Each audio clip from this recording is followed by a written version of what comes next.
গত 18 মাস যাবৎ ইসরায়েলি শাসক গোষ্ঠী যেভাবে গাজাবাসীর উপর নৃশংস গণহত্যা চালাচ্ছে, এতে পুরো বিশ্ব নিন্দার ঝড় তুলেছে। আমরা নিজ নিজ স্থান থেকে এর প্রতিবাদ জানাচ্ছি এবং অনতিবিলম্বে এই গণহত্যা বন্ধের দাবিও জানাচ্ছি। ইসরায়েল শব্দটা আমাদের সামনে যখনই আসছে, আমরা প্রথমেই ভাবি এটি একটি বিতর্কিত রাষ্ট্র। 1948 সালে প্রতিষ্ঠিত এই রাষ্ট্র আমাদের কাছে ইহুদি রাষ্ট্র হিসেবে পরিচিত। শুধু আমাদের কাছে না, এটা যে একটা ইহুদি রাষ্ট্র সেটা এখন পুরো বিশ্ব জেনে গিয়েছে। এই যে ইসরায়েলি শাসক গোষ্ঠী যেভাবে আমাদের ভাইদেরকে, মুসলিম ভাইদেরকে গণহত্যা করছে, একটা দেশকে ধ্বংসযোগ্য পরিণত করেছে, ড্রোন শুটের মাধ্যমে তারা মানে গণহত্যা চালাচ্ছে, মানুষকে গুলি করে মারছে। এইটার তীব্র প্রতিবাদ আমরা জানিয়ে আসছি।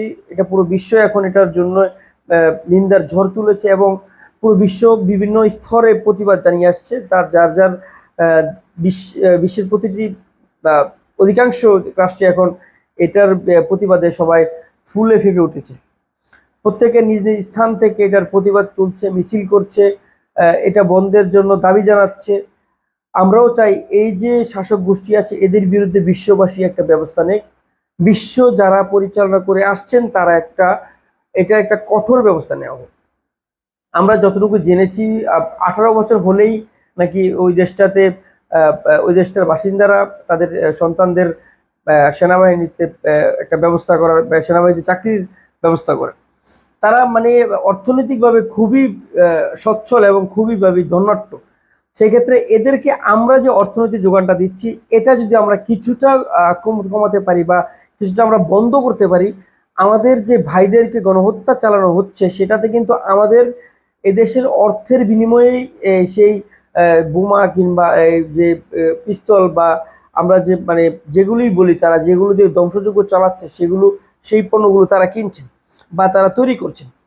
আমরা এদেশে, আমাদের এই দেশে ইসরায়েলি অসংখ্য পণ্য রয়েছে যেগুলো আমরা ব্যবহার করছি, আমাদের অর্থের বিনিময়ে সেই পণ্যটা কিনছি এবং সেই পণ্যের যে অর্থটা ইসরায়েলে যাচ্ছে সেটা দিয়ে তারা আমাদের ভাইদের উপর নৃশংস হত্যা চালাচ্ছে বা আমাদের ভাইদেরকে নির্মমভাবে অত্যাচার করছে।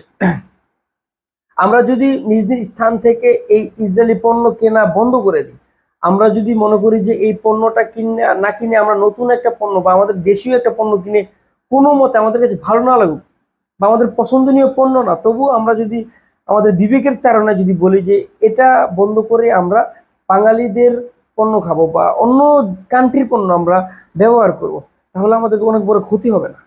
আমরা যখন ভারতের পণ্য বয়কটের আহ্বানে সাড়া দিয়েছিলাম, তাহলে ইসরায়েলি এই পণ্য বয়কটে আমাদের পেছনে তাকানোর কোনো সুযোগ নেই।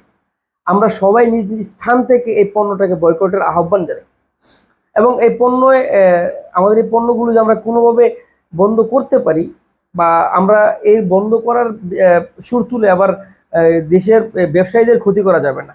আমরা দেখতে পেয়েছি ইতিমধ্যে এই ইসরায়েলি পণ্য বয়কটের নামে হামলা চালানো হয়েছে, লুটপাট করা হয়েছে। এটা কোনোভাবে করা যাবে না, কারণ দিন শেষে আমাদের দেশের ব্যবসায়ী তারা পণ্য ক্রয় করে এনেই কিন্তু আমাদের কাছে বিক্রি করছে। সেক্ষেত্রে তাদের ক্ষতি করে আমাদের কোনো লাভ নেই। আমরা নিজ নিজ স্থান থেকে সেই পণ্যটা যদি কেনা বন্ধ করে দিই, ওই ব্যবসায়ীরাও কিন্তু সেই পণ্যটা পরবর্তী তার আনবে না। তাদের বিক্রি না হলে তারা সেটার তার মজুত করার কোনো পরিকল্পনাও থাকবে না। তো আমরা যদি পণ্যগুলো নিজ নিজ স্থান থেকে বয়কট করি, ইসরায়েলি পণ্যগুলো আমাদের বয়কট করে এখন আমাদের নৈতিক দায়িত্ব হিসেবে দাঁড়িয়েছে। আমি মনে করি আমাদের ভাইদেরকে নৃশংসভাবে অত্যাচার করা হচ্ছে, এর প্রতিবাদ আমরা করে আসছি। আমরা নিজ নিজ স্থান থেকে এটার মিছিল করছি, আমরা প্রতিবাদ জানাচ্ছি, বিক্ষোভ করছি, কিন্তু আমাদের পণ্য বয়কটের আহ্বানটাও অব্যাহত রাখতে হবে। আমরা এই পণ্য বয়কট যদি করে করে অভ্যস্ত হয়ে যায়, পরবর্তীতে কিন্তু ভারতের যে একটা পজিশন দাঁড়িয়েছে, ইসরায়েলের সেম পজিশন দাঁড়াতে আমাদের কাছে বাধ্য হবে। আরেকটা বিষয় হচ্ছে আমাদের দেশের জনপ্রিয় আলেমরা যারা আছেন তারা একটা মার্চ ফর গাজার একটা কর্মসূচি ঘোষণা করেছেন। তারা বিশেষ করে আমাদের দেশের জনপ্রিয় একজন বক্তা আছেন জনাব মিজানুর রহমান আজারি, তার এই ডাকা কর্মসূচিতে তিনিই ডাক দিয়েছেন কর্মসূচিটার। তিনি 12 এপ্রিলে একটা কর্মসূচি ডাক দিয়েছেন, মার্চ ফর গাজা। এটাতে আমাদের বাংলাদেশের ক্রিকেটার খেলোয়াড়রা আছেন এবং আমাদের দেশের রাজনৈতিক ব্যক্তিবর্গরা উপস্থিত থাকবেন। এটি ইতিহাসের পাতায় একটা বড় সড়ো একটা কর্মসূচি হতে যাচ্ছে বলে আমরা মনে করি, কারণ এখানে দলমত নির্বিশেষে প্রত্যেকে নিজ নিজ স্থান থেকে সেখানে উপস্থিত হবে। গাজাবাসীর স্বাধীনতা আমরা দেখতে চাই। আমাদের মূল লক্ষ্য হচ্ছে গাজাকে স্বাধীন রাষ্ট্র হিসেবে ঘোষণা করতে হবে। আমরা এই নৃশংস হত্যাযজ্ঞের বিচার চাই এবং আমাদের ভাইদেরকে যারা এইভাবে নৃশংসভাবে হত্যা করেছে তাদের অনতিবিলম্বে একটা ব্যবস্থা এদের বিরুদ্ধে করা উচিত। আমাদের একটাই চাওয়া, গাজাবাসীকে অনতিবিলম্বে স্বাধীন রাষ্ট্র হিসেবে ঘোষণা করতে হবে এবং আমাদের ইসরায়েলি পণ্যগুলো যেগুলো বাংলাদেশে চলমান আছে সেগুলো অবশ্যই অবশ্যই আমরা বয়কট করবো। আমাদের নিজ নিজ জায়গা থেকে আমরা সেই পণ্য কেনা বন্ধ করে দেই, তখন বাধ্য হয়ে ব্যবসায়ীরা সেই পণ্যটা বিক্রি করবেন না।